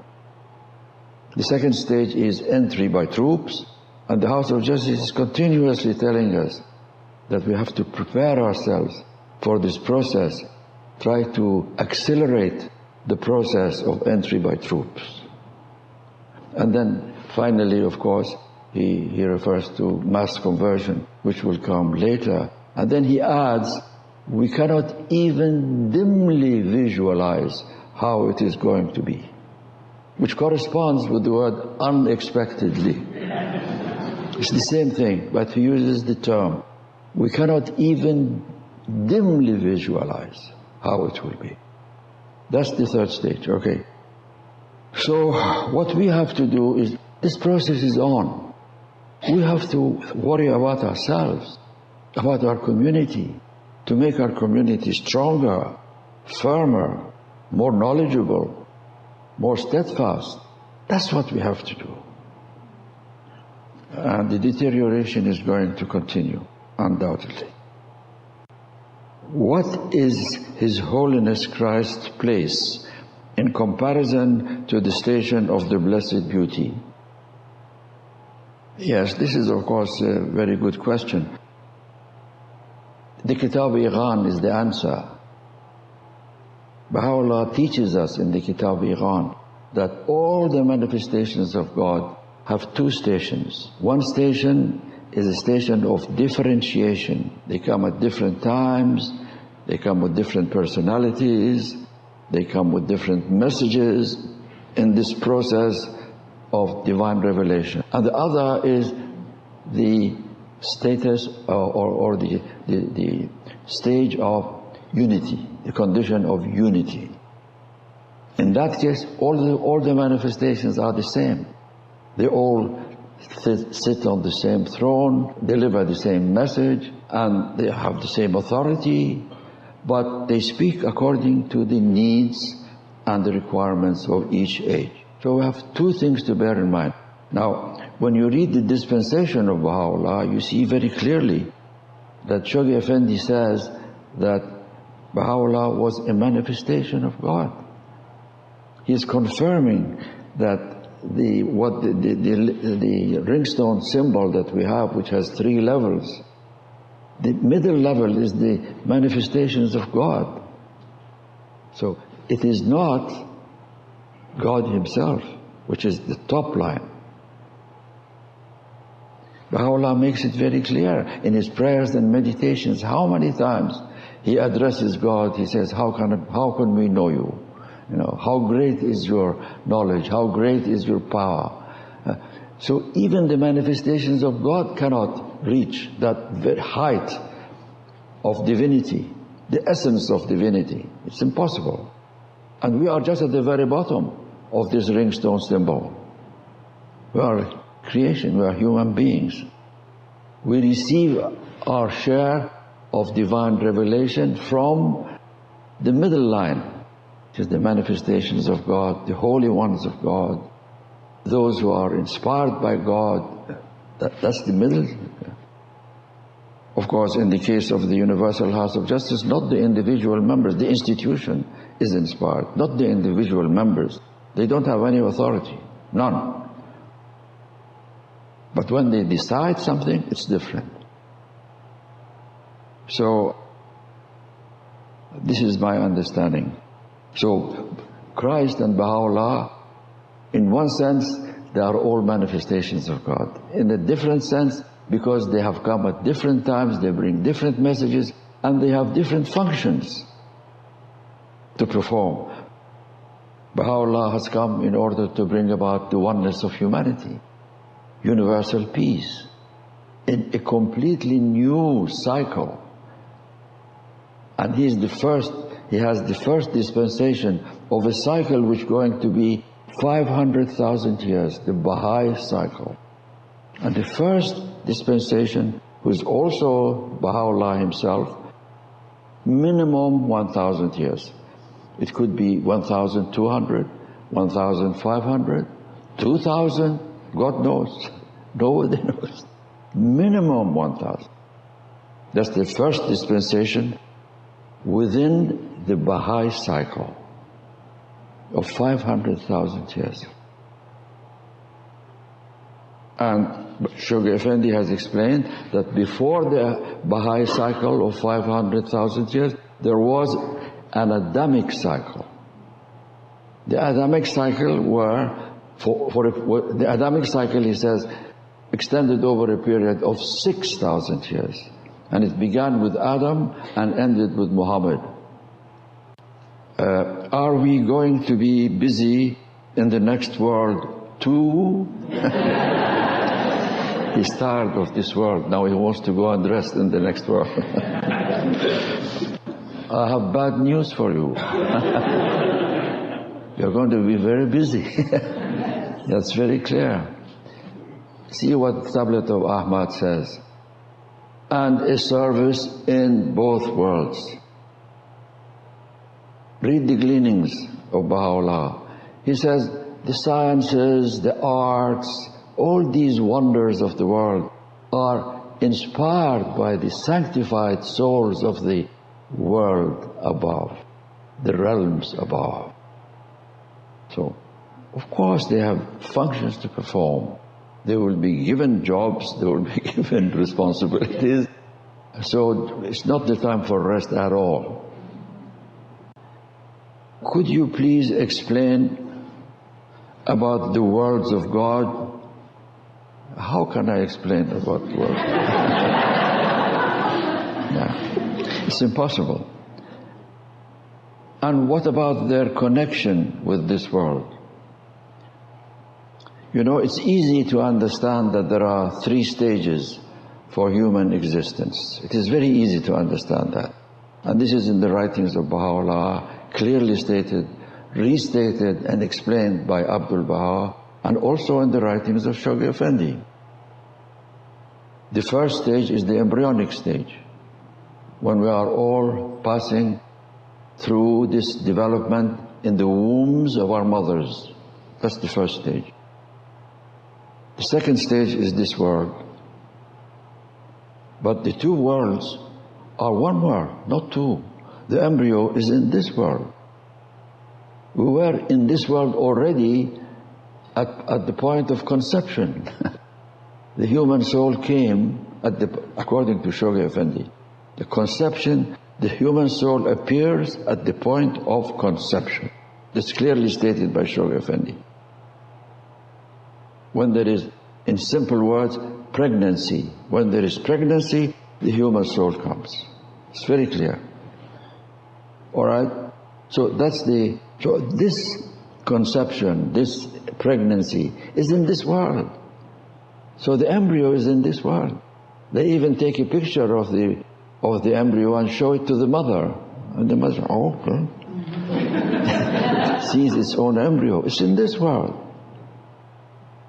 Now, the third world, which is the next world, is also in this world. Not another universe, another solar system very far away. No, it's here. Abdul-Baha has made it so clear. He says, the next world and this world, this is the analogy he uses. He says, you think of a pot of flower. Supposing these flowers here are not cut flowers, and there is a pot and there is a soil, and they are growing in this soil of the pot. They exist. They are in this world. They are growing. And somebody comes from the system here and pours some water. And every so often there is a need to change the soil or some fertilizer to help the enrichment of the soil. Okay, so this is not my example, by the way. I'm telling you, it's Abdul-Baha's example. So this is growing, living, organic. But the flowers themselves, or that particular flower by itself, does not know that it is at Green Acre. Does not know who is that person who has watered it. They say that even it's possible to have affection for the vegetable world, and they feel it. If music is played, if it's soft music, they enjoy it. When it is boom, boom, boom, boom, they withdraw their leaves. They're not happy. They're living things, but they are not aware of us, that they are sitting here in front of us. They are not aware that we are talking about them. They have no idea where they are. But we see them, they don't see us. So the third world, the next world, is a very clear thing. We are not talking about 3 worlds, we are talking about 1 world. All 3 are one. They see us, we don't see them. Baha'u'llah goes as far as saying that if the children do some good service to humanity or to the cause, the parents in the other world are happy that our children are now doing some good things for humanity. They are happy. And the opposite is true. If they disregard the laws of God, they become unhappy, sad. Why are they doing like this? This world, everything is in this world. Now, the complicated point is this question that if it only said the world, the next world, it would be easy to understand. The problem is that it is true, it's not just one world.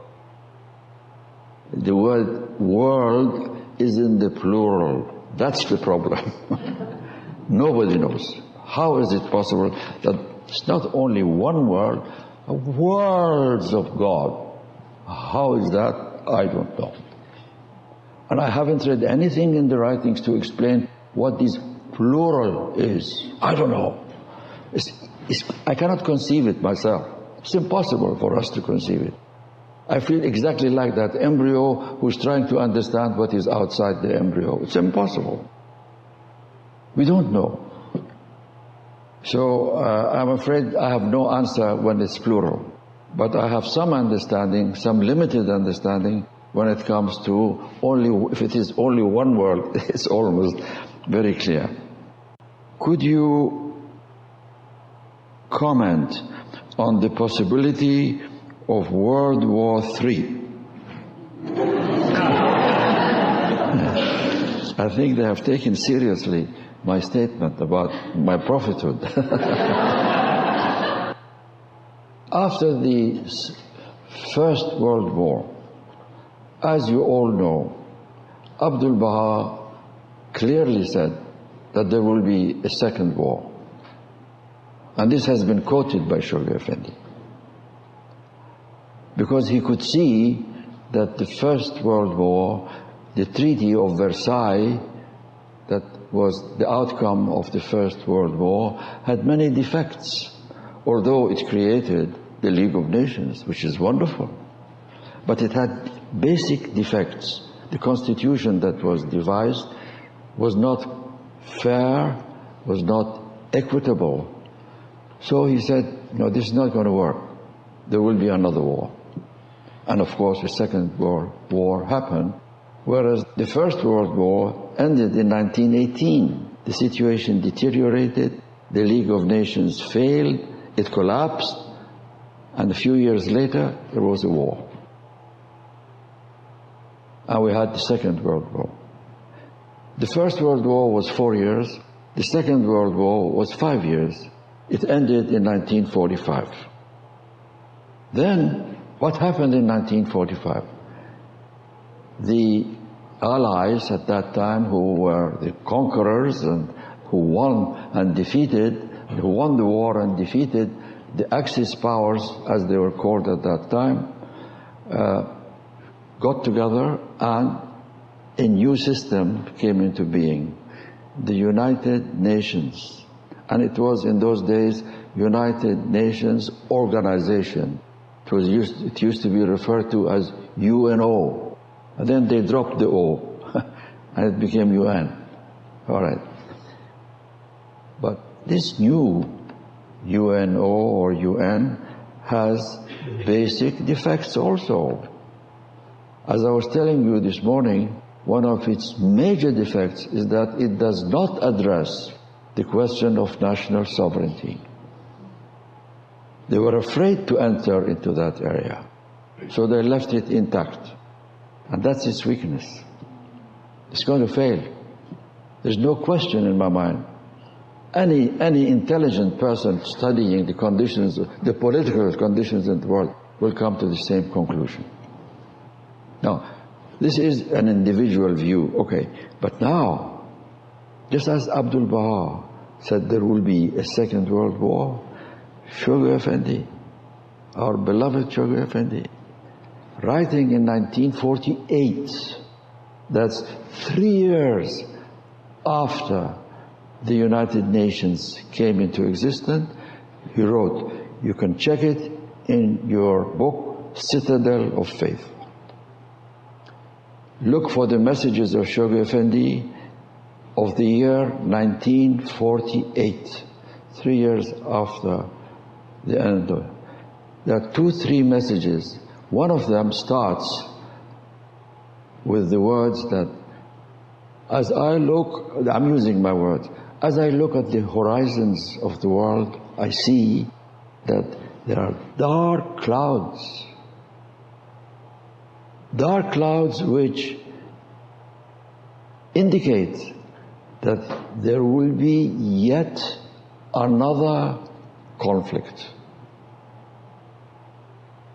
This yet another conflict, I have remembered the exact words. You can go to Ocean, put another conflict and see what comes. And you'll get the page. And you read the first paragraph. And in this he clearly says, because the horizon is so dark, it is an indication that it's going to be yet another conflict. It's not going to work. 1948. He passed away 9 years later, 1957. And now we are in the year 2012. So I leave it to you to come to your own conclusions. Please explain the law of Huququ'llah. This is a major subject. How can I say it in few words? However, this law of Huququ'llah, frankly, is a unique law. You don't find its equal or anything similar to it in the laws and ordinances of other faiths before the Baha'i faith. Baha'u'llah created himself this institution. There is some reference to it in a different form in the Bayan. Baha'u'llah was the founder of this new law that he devised, giving full details, whereas in the Bayan is just a brief reference to the right of God that should not be forgotten. But here Baha'u'llah is explaining to us. And questions were put to him and he clarified. And again more questions were asked and he further clarified. Abdul-Baha further amplified and clarified. Shoghi Effendi himself made further explanations and elucidations. Even the House of Justice had to make further explanations and elucidate. We have a whole compilation of texts on Huququ'llah. It is a fascinating subject. Believe me. Baha'u'llah makes it very clear that Huququ'llah is not a tax. It is, when you use the word tax, it is on income. This is not on income at all. There will be taxes in the future world superstate, of course. Every nation will have its own system of taxation. That's different. We are talking about the universal law of Baha'u'llah. It is not on income. It is on savings. In other words, you spend whatever you want to spend, whatever you need, whatever you consider to be needful, you spend it. Nothing to do with Huququ'llah. You are perfectly free during the whole year to do what you like. But if you have some savings that you are not using, then from that sum, you have to give 19% at your own wish, without any coercion, without any pressure by anybody. He tells his trustees, even in 2-3 cases, he says, if you feel that money is being given for Huququ'llah because of pressure, don't accept it. He tells the trustees so clearly. It should come from love, from the heart, spontaneously. That's how it should come. And I think that it is a device that Baha'u'llah thought of in order to carry, so that the head of the faith at any period will have enough funds to carry on with the work of the faith. Of course, the number of believers were very few at the beginning, in the days of Baha'u'llah. The law of Huququ'llah was not universally applicable. It only was applicable in the East, and primarily in Iran. And the friends in Iran were not rich people for the most part, very simple people, none of them farmers, villagers, so on. So the income from the Huququ'llah was very limited at the beginning. The Middle East, more particularly Iran, and only those who had enough funds, spare money, savings, that was very limited. But as the faith developed,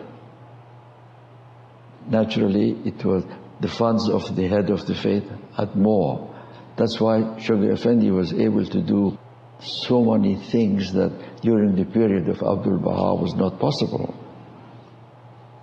Largely, or some projects, of course, had nothing to do with Huququ'llah. He wanted to build the shrine of the Bab. He announced, this is a project.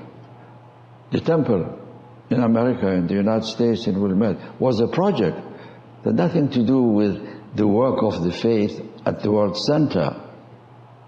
It was a project. The House of Justice does the same thing.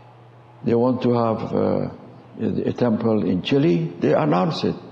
And they call on the friends to assist this project in Chile for a temple. They have now a number of new temples, and they have announced it to us. And friends are left to themselves to make contributions for such projects. It's not the World Center, it's different projects. But for Huququ'llah, of course, reminders about the importance of Huququ'llah as a general principle is allowed, but no coercion, no pressure individually on anybody to, well, have you paid your Huququ'llah? It is like asking, have you had your obligatory prayer today? You don't ask this question. No one has the right to ask it. This is between the believer and God. So this institution created by Baha'u'llah makes the head of the faith not dependent upon appeals, send us contributions. It's not there. It preserves the dignity of the head of the faith. You will never find any letter from the House of Justice today saying that we are in need of more funds for Huququ'llah. Please send us more funds. It's left to the conscience of the believers. If they do it, it's between them and God. But this saves the World Center from making specific appeals to the friends about Huququ'llah. Generally, yes, they can say the importance of Huququ'llah. The local assemblies can do that. Baha'i speakers can do that. And they do it. The trustees can speak about the importance of Huququ'llah as a general thing. But not as a national fund, send money to the national fund. The local fund, send money to the local fund. It's not like that. So this, I think, preserves the dignity of the World Center. When humans suffer because of tests and tribulations, illnesses, etc., their spirit may advance. What is the purpose of the suffering of animals? Very good question. Very intelligent question. I like that question very much. It is true. Some animals suffer.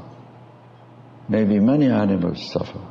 They have illnesses. They have all kinds of reasons for animals to die or to become sick or anything. But we never had veterinaries. Now we have. People get even degrees. They even have a title, doctor, especially for animals. This is a major step forward. There are special clinics now for animals. And of course, it has become a business now, but it's there. Previously it did not exist. In the Kitab-i-Iqan, Baha'u'llah speaks about the importance of protecting the lives of animals, assisting the animals, relieving them from suffering to the extent possible. He says, if this is so, see how much more important it is in our relationships with our fellow man. If we have to be worried about animals, we must also be worried about human beings, which shows that this is a reality. We have to worry about animals. And I think as civilization refines itself over the years, over various ages and so on, there will be more and more attention paid to this subject. For example, somebody has asked Abdul-Baha, he says, is it permissible, according to the Baha'i teachings, for tests to be made on animals in order to see their reaction to diseases and so on, so that we may benefit from this experiment for human beings? The answer of Abdul-Baha is, yes, it is permissible, provided that in the course of the experiment, this is done in such a way that the animal does not suffer. It's very clear instruction of Abdul-Baha. So this whole question is correct. We as human beings, and as we become a continuously nobler generation of human beings, we will be taking more care about animals all over the world. You can be sure about that. Several times, Shoghi Effendi uses the phrase divine economy. For example, he writes, this is the reason why Baha'u'llah and Abdul-Baha have both revealed and even insisted upon certain details in connection with the divine economy, which they have bequeathed to us, their followers. What does Shoghi Effendi mean by a divine economy? I really don't know, I can guess, but it's nothing to do with economics. Divine economy means here, in this particular sense, in my opinion, means order, divine order of Baha'u'llah. But this is only my personal opinion. I don't think it has anything to do with the economics of the world. The divine, the universal, the order of Baha'u'llah, of course, includes partly for economic affairs, the solution of economic problems, of course, but it's not primarily a reference to economics. I thought this morning to share with you two what I consider to be important points. The first is something that happened during my pilgrimage in 1957 in the presence of Shoghi Effendi, and I thought this might be of interest to all of us. And the second has to do with one of the tablets of Abdul-Baha, and I'll explain what it is when the time comes. First of all, about this pilgrimage. It was on the last day of my pilgrimage, and one day in the afternoon, almost towards the end, just before he left, he quoted the statement made by Baha'u'llah, "This is the day that shall not be followed by night." He quoted that. And then I had not asked any question, or this particular question. He himself wanted to explain it. And then the point that he made, I was of course aware of the fact that he had already stated in God Passes By that this is the day that shall not be followed by night, applies to the covenant, because the covenant will continue throughout the dispensation. And this power of force, this great capacity of the cause to remain alive and to continue guiding the souls and directing the lives of people, that this is not going to have a night. And that, according to the God Passes By, is the reference to the covenant of God. In other words, after Abdul-Baha, this covenant is going to continue. So when he said that, quoted this passage from the writings of Baha'u'llah, he said, this is a reference to future manifestations. I was totally confused in my own mind because I remembered what he had said about the covenant, and now he's talking about future manifestations. So I give myself the temerity to say something which was totally ridiculous. And I really, later, in the light of circumstances, I realized how unnecessary was this particular comment of mine. I said, I thought this was a reference to future guardians. He said, no, loud voice. He said, no, it's a reference to future manifestation. That was all. He sat in the car and left. God knows I have been struggling with this, this experience ever since 1957. I'm trying to understand what Shoghi Effendi was saying. Now, I'm going to share with you what I understood, finally, in my limited understanding. He had said in God Passes By, this was the covenant. He's not going to change that. It certainly is there. He's giving another interpretation to those same words. It's not that he was contradicting himself. As I understood it, finally, after much prayer and much thinking, and I still might be wrong in my conclusion, that what he said in God Passes By was a reference to the dispensation of Baha'u'llah. What he told me just before he took his car and went, and with this loud voice, no, it's about future manifestations. He was applying, this is a day, capital D, that will not be followed by night, to the cycle, not the dispensation. I think finally I came to the understanding that what he's saying is that it's not only to the dispensation, it is also to the cycle. That's finally how I understood. But he wasn't going to contradict himself what he had written in God Passes By, you see. So, in other words, the covenant is going to protect the cause after Shoghi Effendi. That's what he's saying in God Passes By. Now, we thought, of course, that it's going to be through a series of guardians. And that was the no that he said. It's not so. The covenant was the covenant. If it would not be Shoghi Effendi, it would be the Universal House of Justice, and so on. Still the covenant. So that's not going to change. That's in God Passes By. The covenant protects the cause for the dispensation. You have to think of what I said previously. Think of a semicircle, a dome. That first is the Adamic cycle, 6,000 years. Then a far wider, greater semicircle, not the Adamic cycle, but the Baha'i cycle. This is 500,000 years. Now, this Adamic cycle has dispensations. It has had dispensations for 6,000 years. This thing, what we call the Baha'i cycle, also has dispensation in it. The first one is the Baha'i dispensation. So we have a smaller dome, a smaller semicircle. And then there will be others until it goes to 500,000 years. Now, what will happen after 500,000 years, no one knows. But what Shoghi Effendi, I think, was saying to this poor, stupid Ali was that it applies to both. That's what he was saying. It applies to the Baha'i dispensation within the Baha'i cycle. Both cycle as well as the dispensation, within the first dispensation of the Baha'i cycle. I don't know whether I've made myself clear, but this is how I understood it.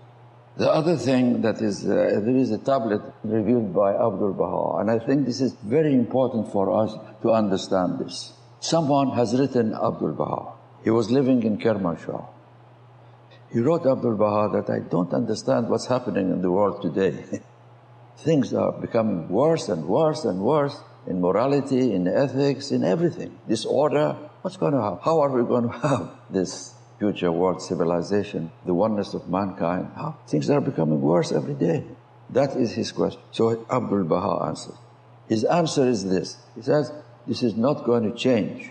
It will become worse. Disorder, immorality, deterioration, all this will become worse. But what I understood, and I'm going to do it through my arms, I understood that he's talking, Abdul-Baha is talking about two lines, one going upwards, one going downwards. He's saying that this is disintegration, and that's I'm borrowing this word from the writings of Shoghi Effendi. This is integration. I'm also borrowing this word from the letters of Shoghi Effendi. Two lines, one upwards, one downwards. There is also another line of positive thinking in harmony with the teachings of the faith, which is what's happening in the world today. The very existence of the League of Nations, the very existence of the United Nations, the fact that they have failed or will continue to fail, that's not the point. But the fact that they did exist is a wonderful thing. It never existed before.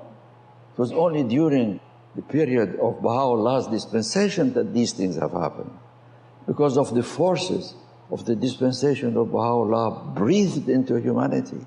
So you have, for the first time, a League of Nations. It's a miracle. I remember my mother telling me, we were in Haifa, she said, this is the end of the war. It's terrible, it has been terrible after the First World War. But something wonderful has happened, a new thing has happened, we've never had it before. The League of Nations, it's a new institution. No one knew it's going to fail. But the fact that it emerged was itself a miracle, or it failed. And then we had United Nations. It is almost at the point of failure and collapse. And this thing is going to continue, deterioration is going to continue, according to Abdul-Baha. Now, the point that Abdul-Baha is making is that this descending line of disintegration will be so low, so deep. You can imagine a hole made in the carpet here in this platform, all the way down. It's not this carpet. It goes all the way down. It's going to become worse and worse and worse, to a point, and now I'm remembering the words of Abdul-Baha from the original Persian, to a point that humanity will not be able to bear it anymore. At that point, there will be a change. It has not reached yet. Now, this ascending line, Abdul-Baha has explained about the descending line. Shoghi Effendi in his writings speaks about now the ascending line. And he uses a word and a phrase which is truly nothing but inspiration, obviously, from Baha'u'llah himself, no question. It's a prophecy, it's a prediction. He says, this lowest point and the highest point, which is what the faith of Baha'u'llah is doing, the Baha'is will be able to reach such a point of eminence, such a point of excellence, such would be their greatest exploits at the top, that it will coincide with that lowest point. Coincide.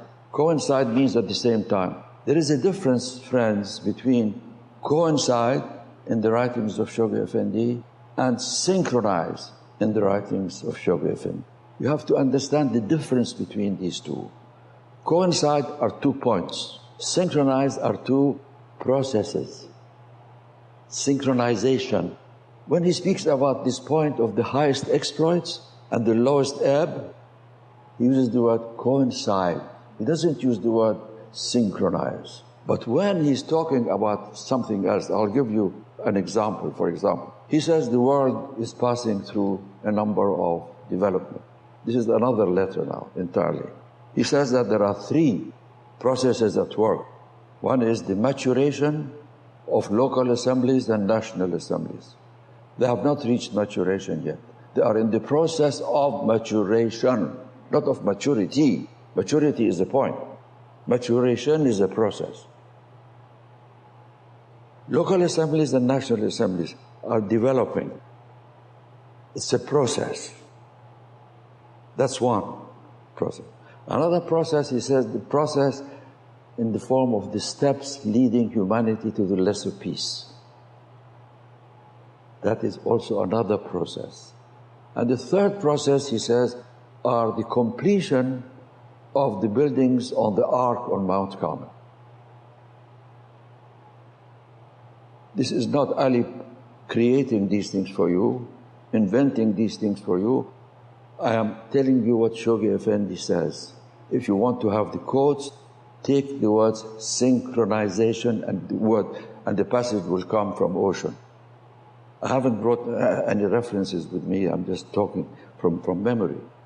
Okay, so you have got 3 processes. One is the buildings on the ark. The second is the steps leading to the lesser peace. And the third are the maturation of local and national spiritual assembly. These three, he says, he doesn't say they will coincide. He said they will synchronize. So you have got like this. Coincide is like this. 1 point here, 1 point here. Synchronize is like that. Process. So I thought I will pinpoint these points for you so that you will be careful when you are reading the writings of Shoghi Effendi. Every word counts. Every word has its proper place. Please repeat again, what should we do to have pure hearts or pure motives? I hope that you have not forgotten what I have said, like this dear friend must have forgotten. But I will repeat it. What I really said was that purity of heart, which is, my first counsel is this: possess a pure, kindly, and radiant heart. The first adjective is pure. How shall we attain? I said that, in my opinion, I may be wrong, that purity of motive and purity of heart are brothers and sisters. They are together. That when Abdul-Baha enumerates the primary obligations of members of local assemblies and national assemblies, first condition, he says, purity of motive. This is why it occurred to me that these two should be related. They're close. So I must purify my heart in the sense that I must purify my motivation. I must ask myself, Ali, I'm traveling, let us say. Why am I traveling?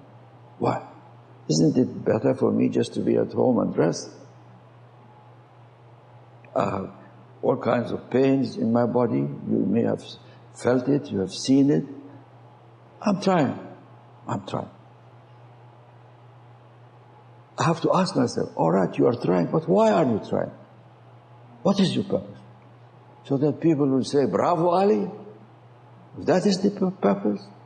If it is so, as I have often told you, it is zero. Nothing. It's a waste of time. But if I am doing something in the hope that maybe he will accept, that's all. He sees it's enough. He knows it's enough. My purpose is his good pleasure. Finished. I don't want any reward. I should not have any reward. Expect any reward. I should have no expectation from any quarter, as a matter of fact. I should not be affected by praise. I should not be affected by blame. My relationship with my beloved, that's all. Why does the Bab call himself Remembrance of God in his writings? Well, manifestations of God, all of them choose certain titles for themselves. And the Bab does refer to himself as Remembrance of God. It's true. The original word is Zikrullah. Zikrullah has been translated by Shoghi Effendi as Remembrance of God. All the manifestations of God are remembrances of God. We say the one who spoke to God, the interlocutor, Mukallimatur, Mukallim, the one who spoke to God. Moses has a title. All the manifestations of God are Mukallimatur. They all speak with God. They all have connection with God. Everyone chooses a title for himself depending on the times, the places, the social environments in which they appear. But all of them are the same. The sonship, in the Bible, it even refers to the believers in the New Testament, in the Old Testament. The new believers are also referred to as sons of God in the Old Testament. to be, all the manifestations of God could say, we are all sons of God. Correct. We are all remembrances of God. Correct. This is that station of unity among the prophets, as I tried to explain to you in connection with another question. How can I explain to a seeker that the Universal House of Justice is today the point of authority in the cause to which all must turn for guidance? It is true, of course, that Abdul-Baha, in his will and testament, you must remember first that the will and testament of Abdul-Baha has 3 parts, written at different times. The scholars of our faith have come to a temporary or a provisional conclusion that the first part was written around or during the year 1901, when the first commission of investigation came to the Holy Land. The second part has been assumed to be written in 1907, at the time when the second commission of investigation came to the Holy Land. The third, no one has ventured to make any assumption. No one knows. But it's obvious that it is later than the first 2, maybe towards the end of his life. We don't know. And it's very short, it's very brief, part 3. Okay, now, there is no reference at all to the guardianship in part 2. There is reference to the guardianship in part 1. The guardian has been appointed by Abdul-Baha as not the president, but the sacred head of the Universal House of Justice. Sacred head. And if he cannot attend in person, he will appoint somebody to be his representative during the discussions, during the consultations. That's how it is stated in the first part of the will. Now, in the second part of the will, 1907, the Commission of Investigation, number 2, was far, far more negative than the first. Far more negative. As a result of the first, Abdul-Baha was confined to the prison city of Akka. For the second, they carried the recommendation that Abdul-Baha should be either exiled to the deserts of Libya or to be hanged, executed, either in Akka or somewhere else, but killed. That was, and they were carrying this with them to present to Sultan Abdul Hamid. That's in 1907. There was a revolution. Sultan Abdul Hamid was deposed. The commission was not able to give any recommendation. There was no sultan. The Young Turks took over. There was a complete revolution in the Ottoman Empire. It led to the complete dissolution of the caliphate, both politically and religiously. Finished.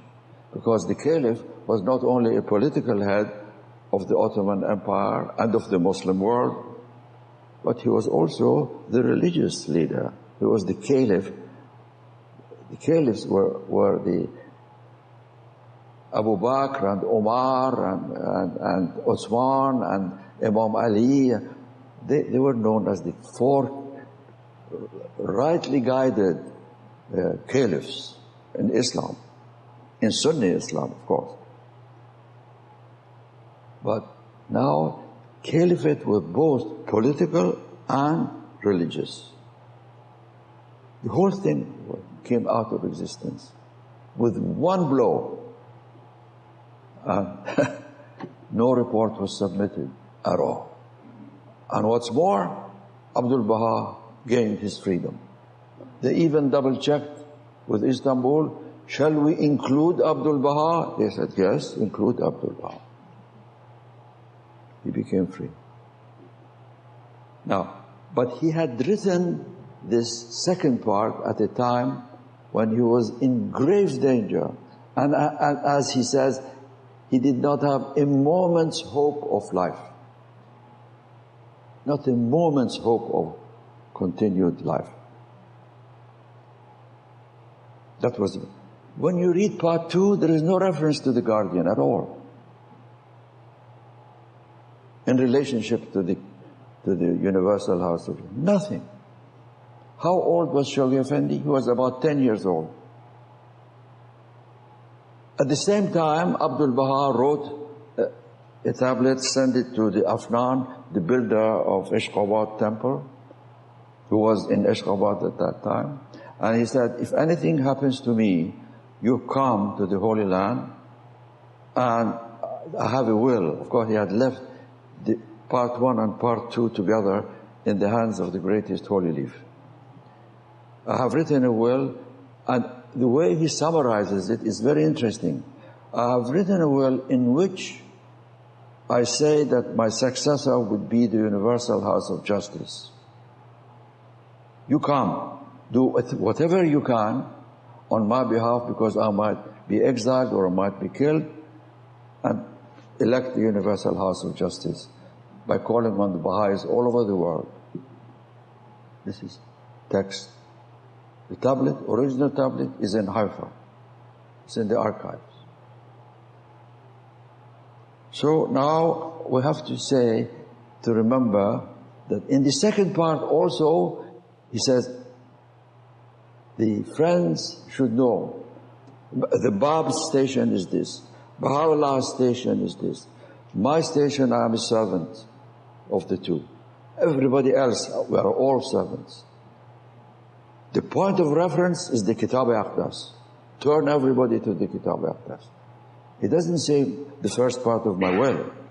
He says, turn to the Kitab-i-Aqdas. Now, what does the Kitab-i-Aqdas say? The Kitab-i-Aqdas outwardly contradicts part 1 of the will.